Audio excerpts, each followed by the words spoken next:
Mesdames et messieurs, bienvenue à cette émission Entretien. Entretien qui reçoit pour vous aujourd'hui le pasteur Denis Lessi, avec lui nous allons plutôt parler de l'actualité. Vous le savez que l'église de réveil de la République démocratique du Congo a un nouveau président. Il s'agit de Dodo Kamba qui va actuellement diriger cette structure des pasteurs de la République démocratique du Congo.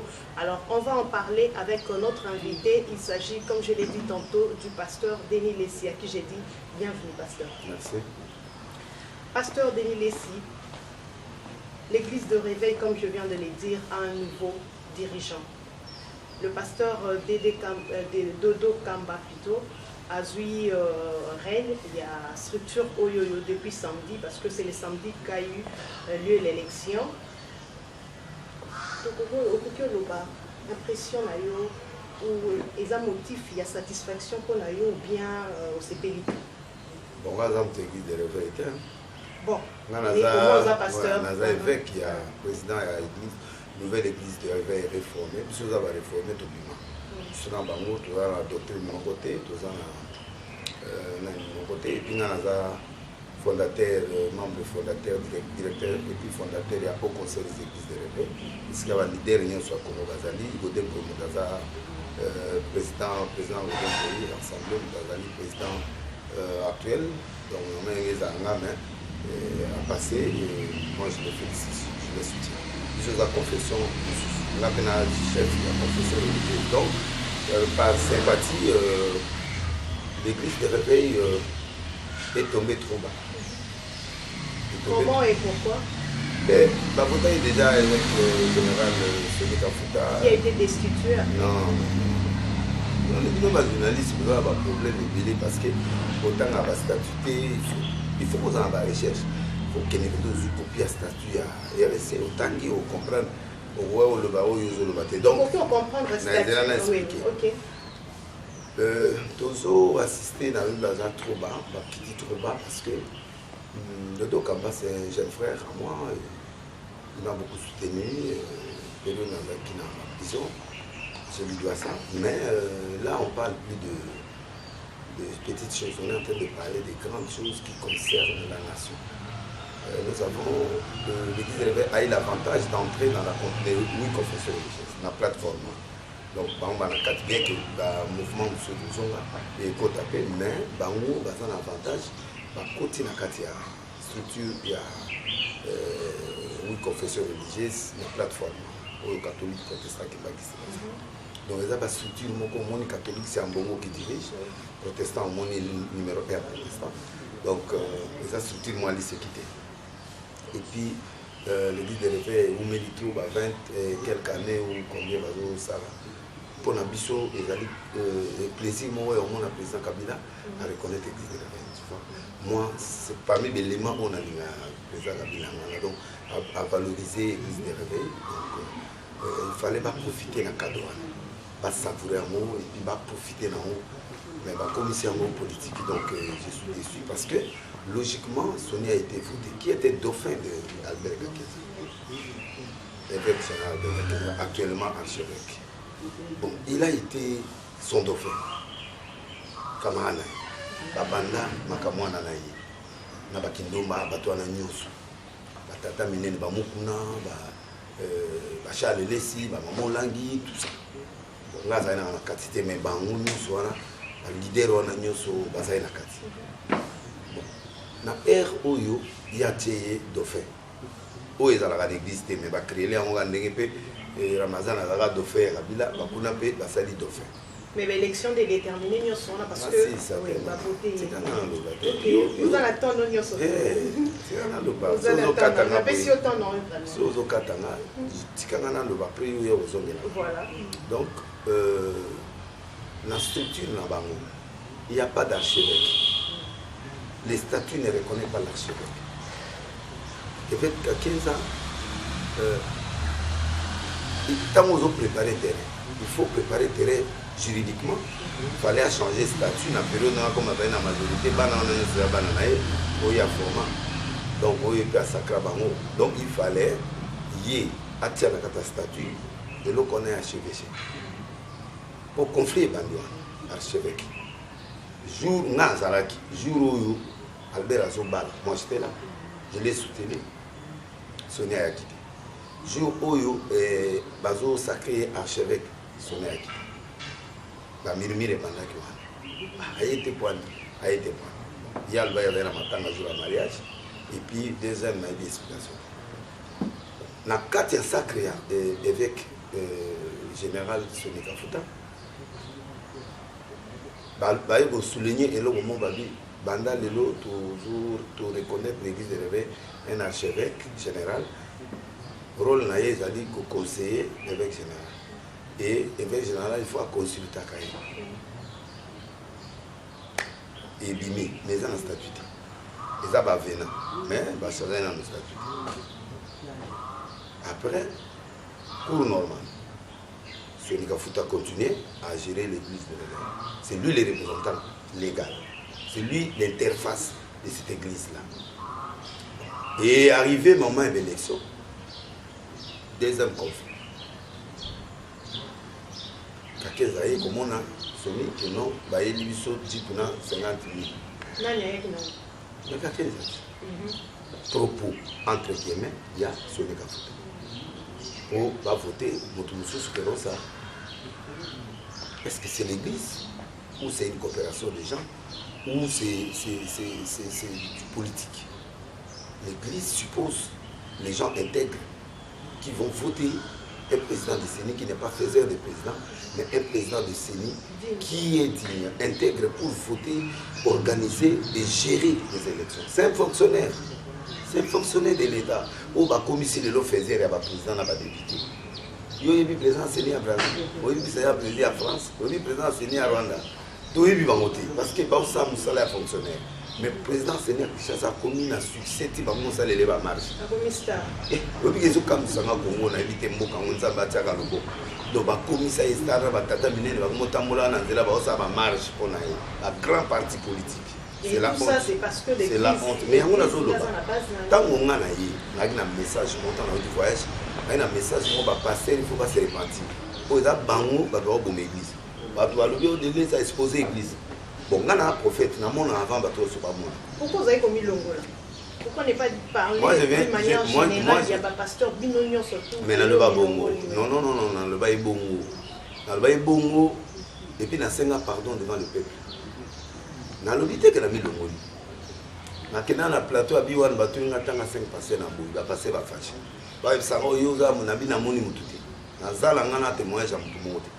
Je crois qu'aujourd'hui, les gens sont en train de comprendre. Ils ont poteau, ils ont comprendre que les Saza, la nation, prophète des nations, boutique après qui m'a donc on a évité prophète Moussou Souraza, ou avec précision des nations, donc on va pas tomber dans la bango, mais je dis la vérité pour moi, on a le besoin comme ça. Donc, ça va changer. L'église, maman, tant que vous avez confesseur religieuse, vous votez. Va voter Nang, va voter Rosa. Mais dans les technique et bango ti ba comme nasuka mais pas sur consensus te ba tata ya milimo ya ba président ya ba ministre au peuple a tient confiance ba koka quitter ko ça la consensus pour ba yeba ke oli ba ya kana ba candidat ya ba poche faut ba ya ba réfléchir to bondeli nzambe pesa biso moto akosunga kongo to bimisi oyo rien to bondi ti mukolo to za résultat de to bimisi résultat moto na candidat na poche na. Et dans tout ça, pasteur, dans l'église de réveil, moi mon panzi pour l'action que l'église est trop dangereuse, c'est lui qui détruit. Ça dit que le problème c'est l'église est politisée. C'est la politique qui gère l'église actuellement.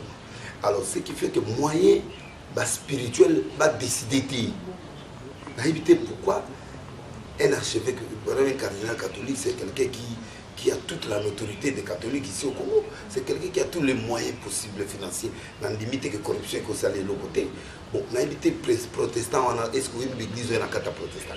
Maman na l'église c'est ça. On a évité soit Ola Lanzala. Je ne crois pas. Pour Bissouboudou, Ola Lanzala, t'es bon, évêque il y a. Ola Lanzala, vous approchez à votre président. Mais non, pas ça. Non. Ce qui fait de nous des grands hommes de Dieu, c'est l'onction. c'est la puissance. On a ça la stade pour un bon gouvernement. Mais pasteur, anxieux sont venus là-bas. Et sont baka. Ceux qui ont boté na botisio. Non, tu comprends pas. Kobimisa na troti. Vous avez la journaliste à sensation. Yoka idée pour bateau ba Orlando ba comprendre et l'okoni nazo bimisa. Donc, je suis en train de dire, tant que biso toujours sale l'ensemble, Père la biso ensemble. C'est lui qui nous conduit, c'est Dieu. C'est lui qui pourvoit, c'est Dieu. Je donne un exemple.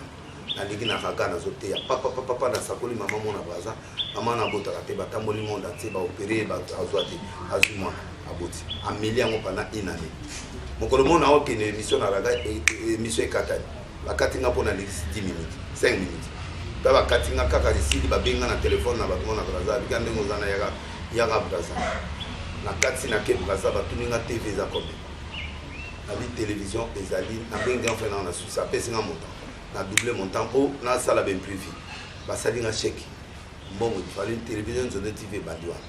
J'ai demandé l'argent à qui, j'ai escroqué qui, j'ai demandé à qui, j'ai fait l'émission, j'avais l'onction, j'avais la puissance, j'avais la parole. Bango bazu miracle la sengi bango te bango moko baso belinga. C'est ça comme ça un homme de Dieu vit. Nous vivons des dîmes, des offrandes et des legs autorisés par l'État et puis par la Bible. Et c'est le camasson n'était. Donc, la donation est à 4 ans, que moto moussa n'est pas correct. Là, c'est la stat. Oui, pour l'ensemble, il faut 200 000 $. Mais bon, on a un qui va chip nana. Dans un mois, on a un qui va bijou. Dans ce moment, on a un qui. Dans 800 000, on a un début, on a 500 000. Donc, tout ça, du boulot. Dans 4 ans, on a un homme de bonne volonté. À quoi il n'y a pas, nous, c'est Dieu qui pourvoit notre besoin. Ce n'est pas la politique. La politique va pas s'absorber. Donc, pour dire que l'Église doit sortir dans cette politique-là. Et nos pères, si on est présent accueilli, il faut bateau sabiso. Il faut la politique ou un bateau sabiso pour basaï bas citoyen ordinaire. Grâce aux prières, grâce au choix de Dieu, ils sont devenus ce qu'ils sont devenus. Ça, mon accord qui n'est pas présent Kabila, Afukamaka. Vous voyez qu'un grand homme est arrivé. Mouton a eu respect, on a eu bien.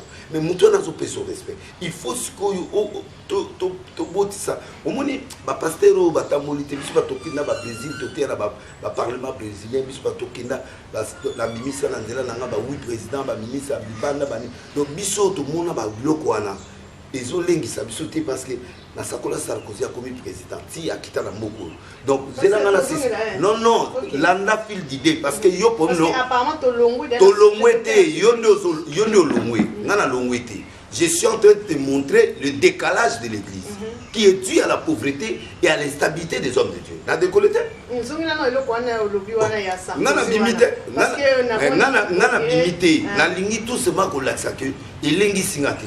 J'ai fait mon travail et ça dit que les lonza ma foutinga et ça collé coquissan. Et tant qu'on a ça collé, aza même pas. La kinana mamatina, donc là au coup anaï, la sakolier. Oh, bon ensemble c'est qui. Donc la sakolé na bêta et bilonga sûr. Mais maintenant on est ba femme moko ba outi sur na bêta avec précision. Obima peut bien n'est pas collé. Au moins, les Français à la mentalité n'a pas congolais. Il y a des présidents français à couper sur connexion, à couper sur relation, à couper sur boule. Bon, il y a Carlo Pinatelli, Yoji, et ça va connexion à bateau là. Ça dit que mon Dieu la paix ça bon côté, mon Dieu la paix sur vie, à paix sur connexion, moi paix sur vie. Bon, nam bilo quand ngwana, muta comme président. Et puis à reconnaître là. Et puis à tout ça. Ça dit que je suis habitué à la grandeur. Ça, ce n'est pas la corruption. Ça, c'est l'onction que j'ai.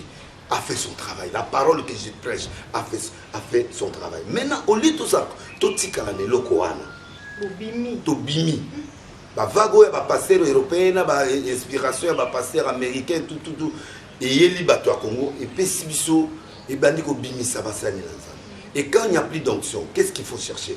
La politique, les mationa, c'est-à-dire la fabrication à miracle, le fétichisme, la magie noire, la magie blanche. Et continue la catégorie. L'homosexualité pour un monde en bon.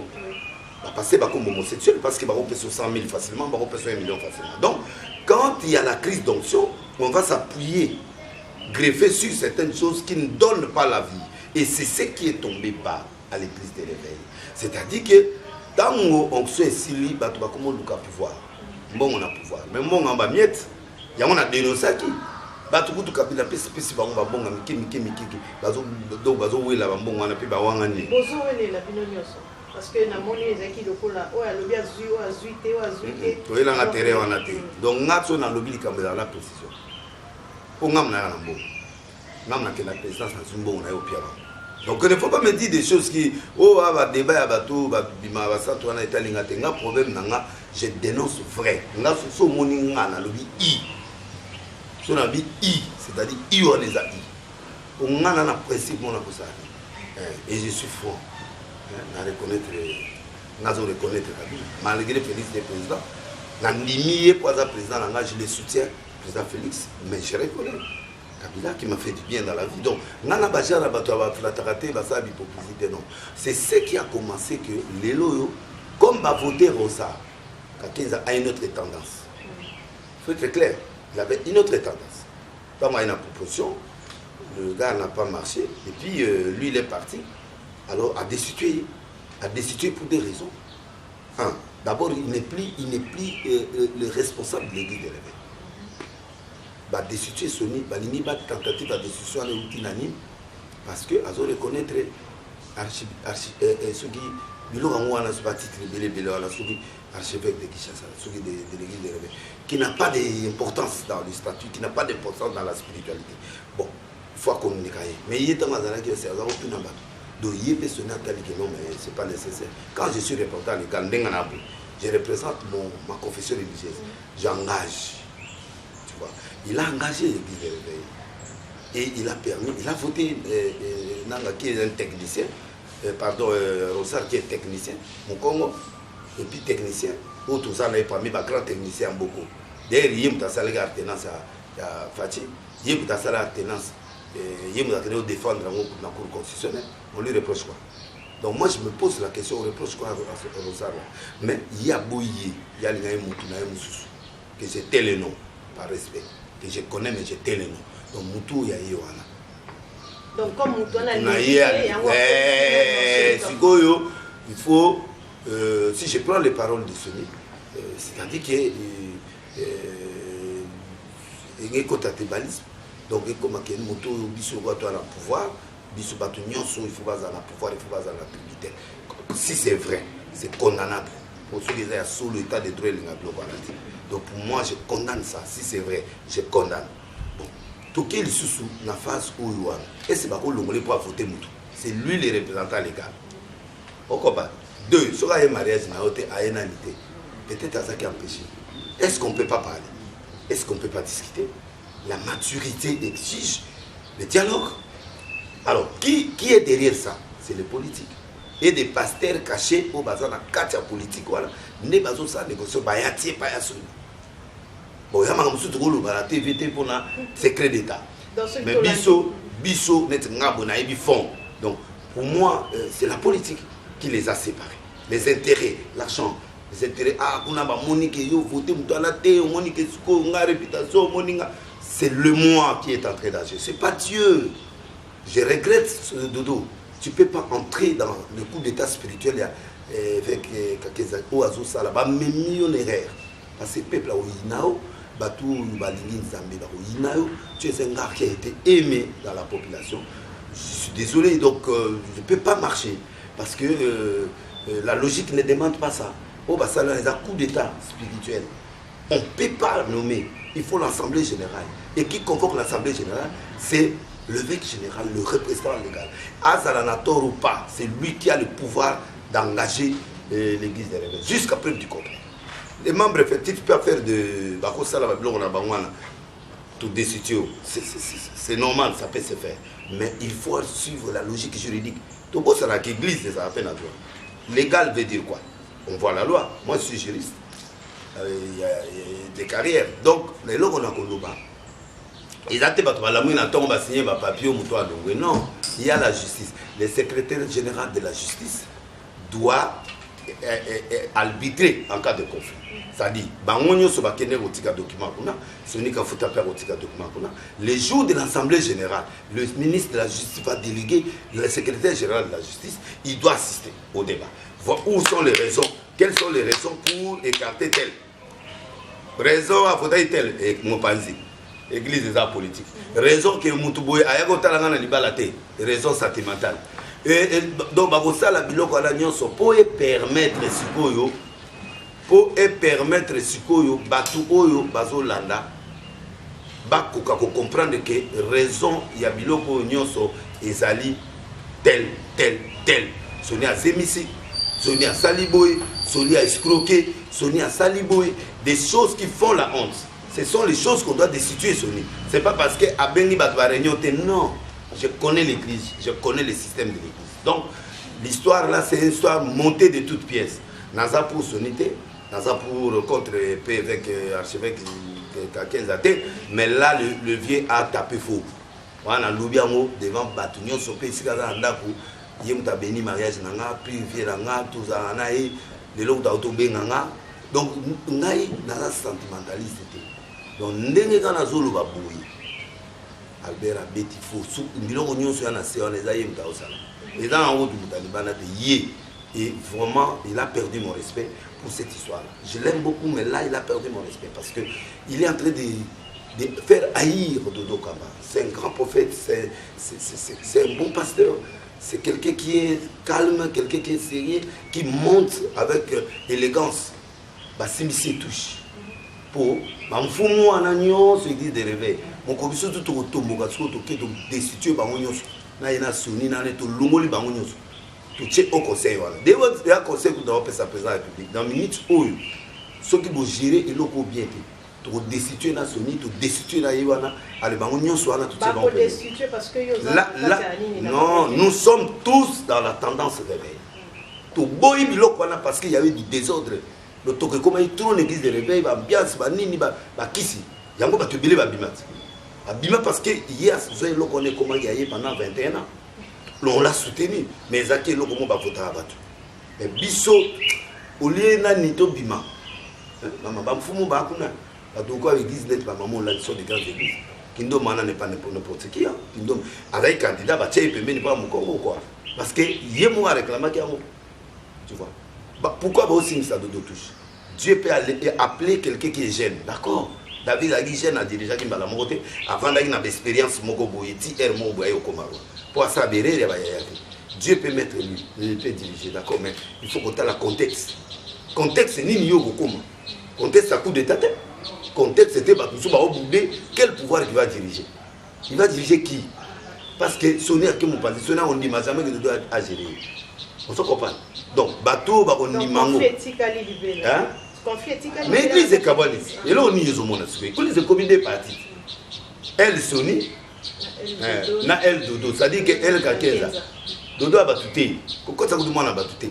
Ah, victime. Il y a ce monde à Dodo l'église de réveil. Azata, chef du quartier, église de réveil. Donc, Dodo, il soit pas dans la tendance à chef de l'État.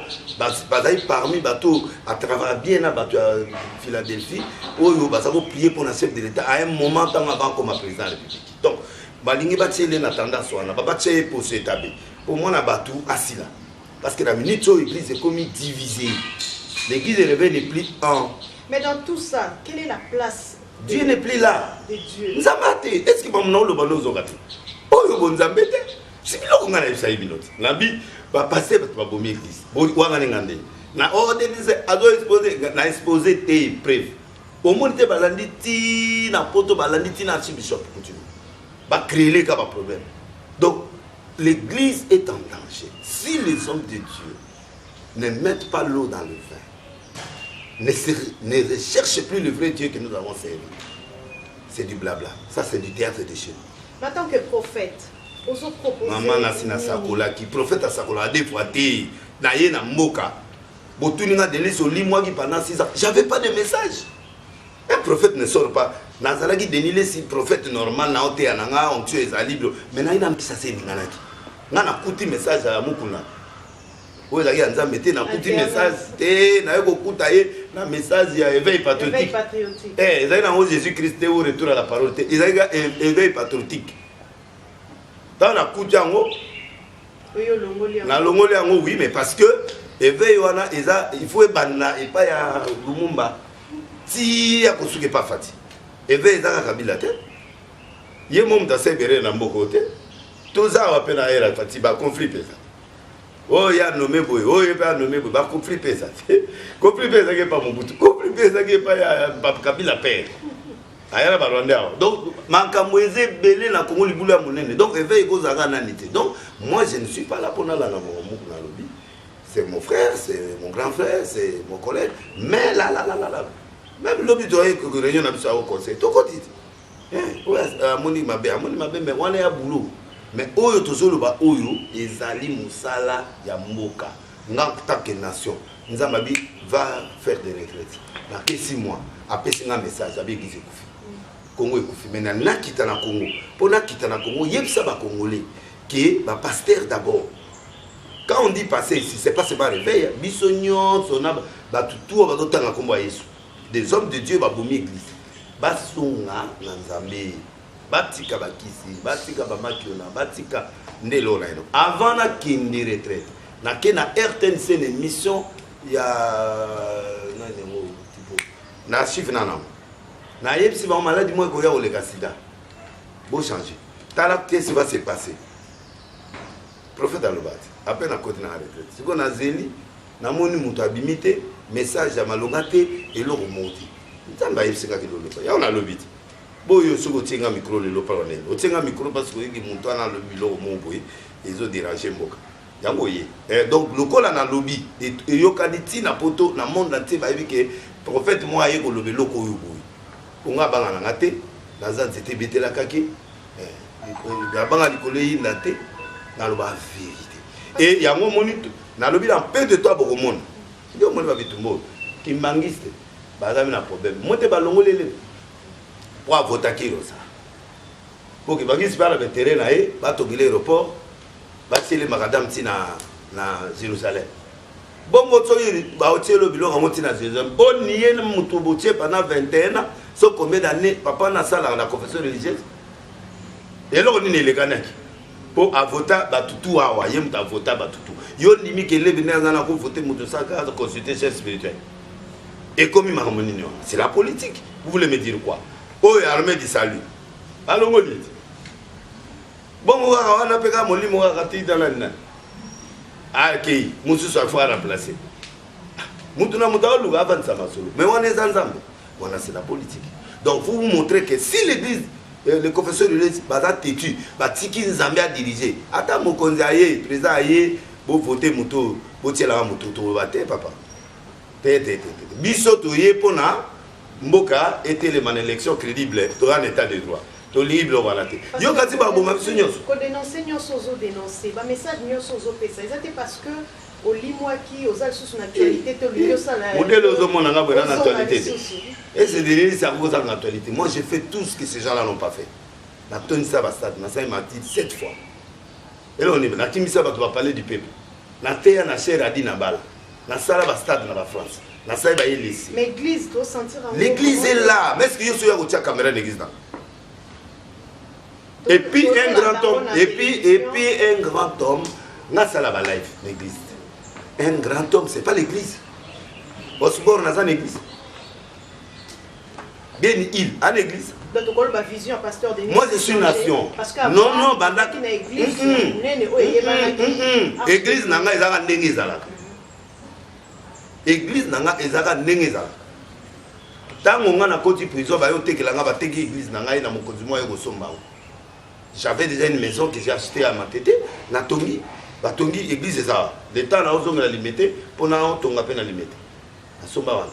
Donc essayer ça ma place nini église ekoi mais Denis Lessi avait opté pour un silence stratégique. Il n'y avait pas de message, je ne force pas. Cameroun, côté à monde entier.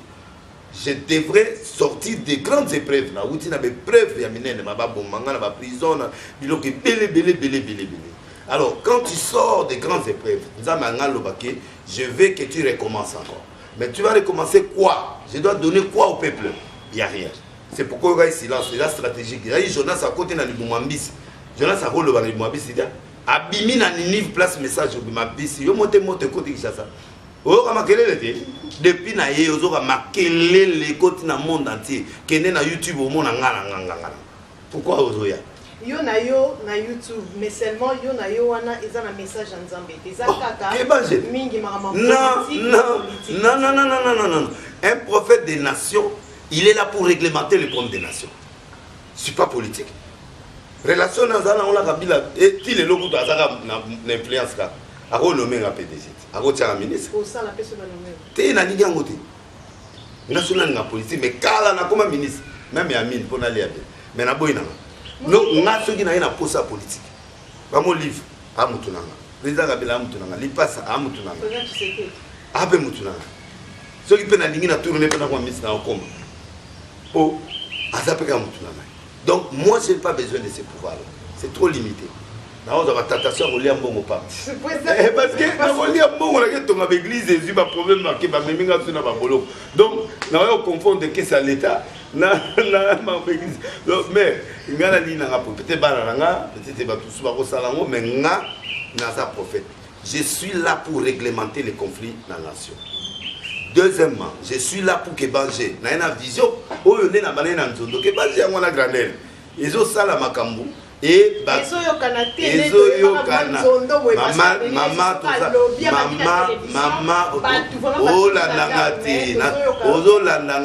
à peine 3 mois na zongi sur le terrain. Lundi, jeudi, na sa ba live na 20h. Samedi, na sa ba live na ba 17h. Parce que Hollanda, talaga ba vie na kata page de l'église. Au monde en rebelle. Donc, Nazali, miracle, les autres, c'est ma collègue à couteau ya kala. Mikolo, donc, ce qu'on y a na sa dévance en plein air, na kata bilo. Et là, on y a sur lingo mona au mona. Na léu tu na banganga na puissance na minute pour nganga on meka kutu te pona la lance. Donc, na minute on est na boy. On zone, yo c'est la kata. Laissez le temps au temps. N'attaquant politique pour ballon la dissension avec l'église. Je suis venu réclamer l'église. Pas bima na kata politique, mais pas gérer politique. Tu comprends? Après combat na zas qu'on a kata église. Tout tu confirmes. Bah stade coup tu as le combien à 1 mètre. Au moins tu bien. Distance à 1 mètre. Na on tourne ça goûte facilement. Vous avez une vision na nation veut dire Moutaoui na armée de victoire, armée de l'éternel, l'amour n'est pas passé beaucoup là, bah il y a autant de stade. Pour stade décidé bah zoé nanda. Qui c'est si là qui c'est zongi. Et ça na bateau ba l'équipe à Sarata la kiste mais maintenant na bota mana tika osimba kiste. Quand ya makofi mo na simba, tant on a d'ailleurs moi na muke ba kwatinga ba mzolo ko pour grande scène na moi za obetanga. Alors qui soit là mutu moi prescription to d'ailleurs moi groupe belé toke ba beti na bangonga. Botiko na ozonga la kiste. Donc qui sont na côté là on a retrouvé la gaya moi.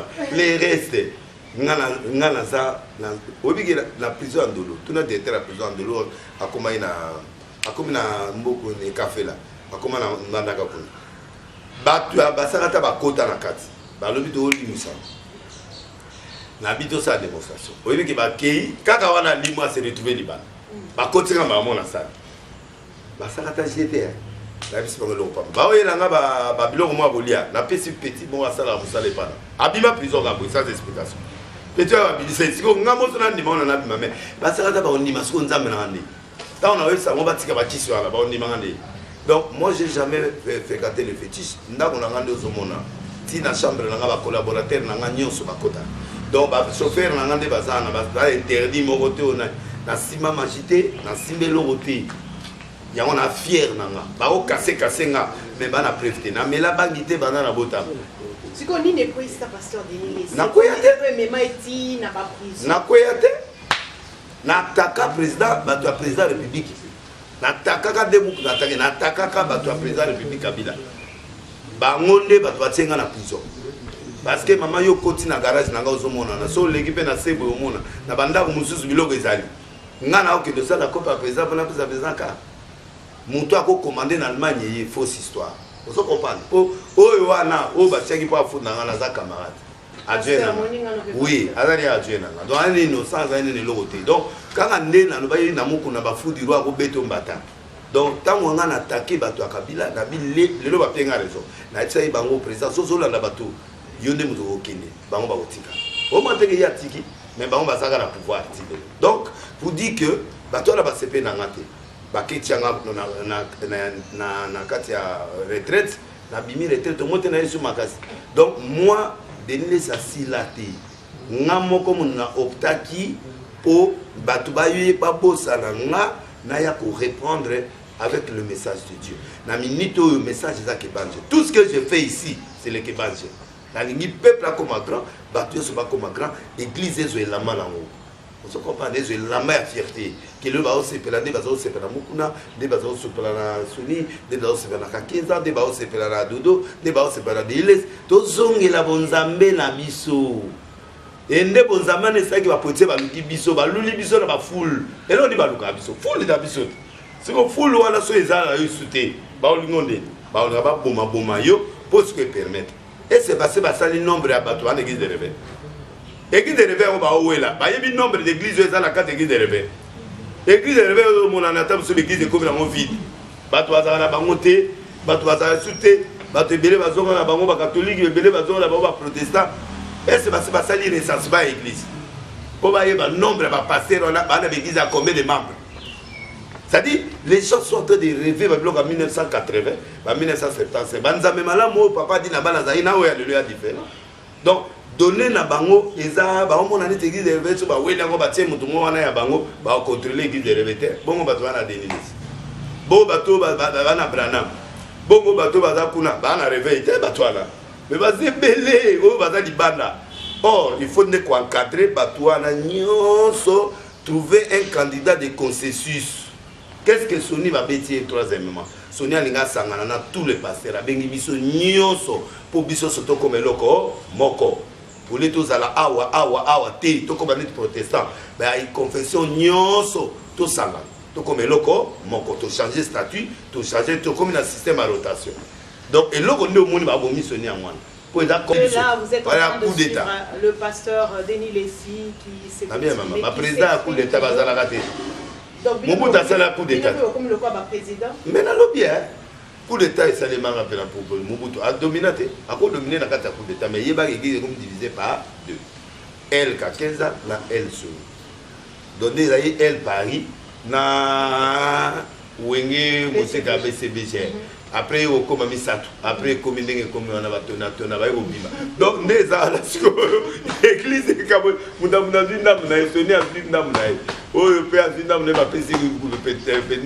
le prophète Dodo Kamae. Dodo, on dit, mais le côté, c'est le liwa.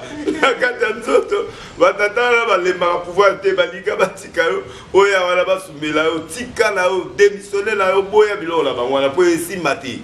Tant que biso ba mfumu photo ndimelo kwana so biso to limité yeba ngoke et si maté kindo mazwa limité baza ba mfumu o ato matio kiti fo bandima donc bravo il faut bandimo bato la nyonso ba pionnier ba ngalasi faut bandimo bato la nyonso faut bandimo alors so bandimo tu vas diriger sur quelle portion des gens alors na lingité ba simso touche na verga kesa a aussi simso touche boya touche wa cité na o voilà. Voilà, pasteur Denis Lessi, je crois que Fungoli Moté Manaye a lobby au Nyo Soto Kokai Koloba par rapport il y a élection, il y a président, il y a Sika, Dodo Kamba. Donc vous avez suivi le pasteur Denis Lessi. Mesdames et messieurs, nous sommes arrivés vraiment à la fin de cette émission, mais nous avons une petite rubrique dans cette émission. C'est la rubrique oui ou non. Donc le pasteur va répondre à nos 3 questions par oui ou non. Donc pasteur, c'est simple. Yo le dit oui. Ce qui est non, on le dit pas non. C'est une explication. On a besoin d'explication. Oui ou bien non. Et si les gens ont pas de question, il y a un mot simple. Petit c'est propre. Il a raté. Mais là, on a une question. Mais yo kanga, nana sengelo. Au moins, il y a des gens qui ont après le bio de l'État, on va mouli monter. Bana yo badi opposer ngata question moko ya kibanje. Si kelinga ta ya opposer même pas question yo au côté na politique bande monsieur badi si na poser question. Yo ne muto. Na poser question. Eza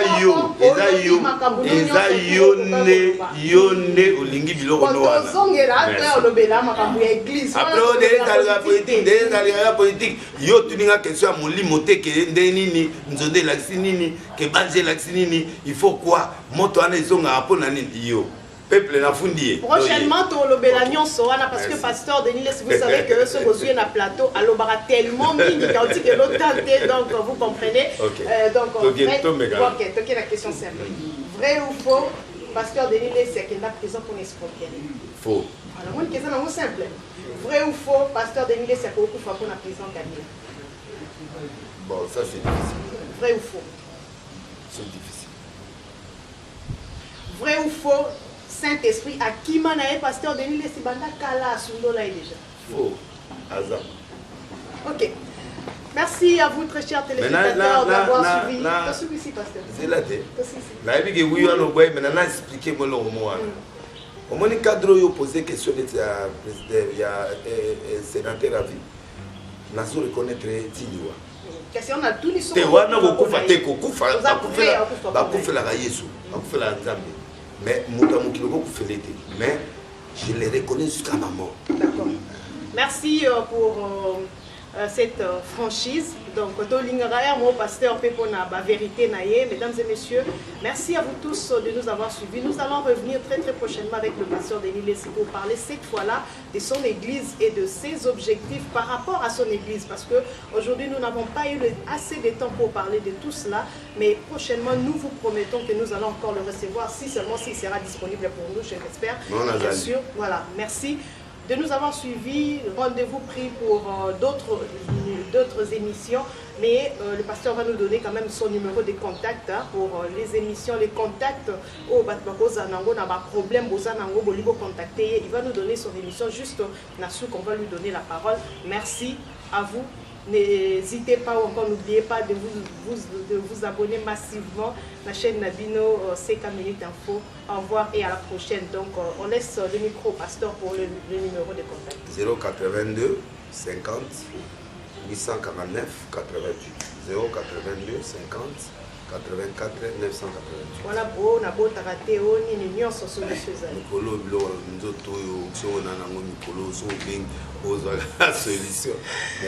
Merci et au revoir.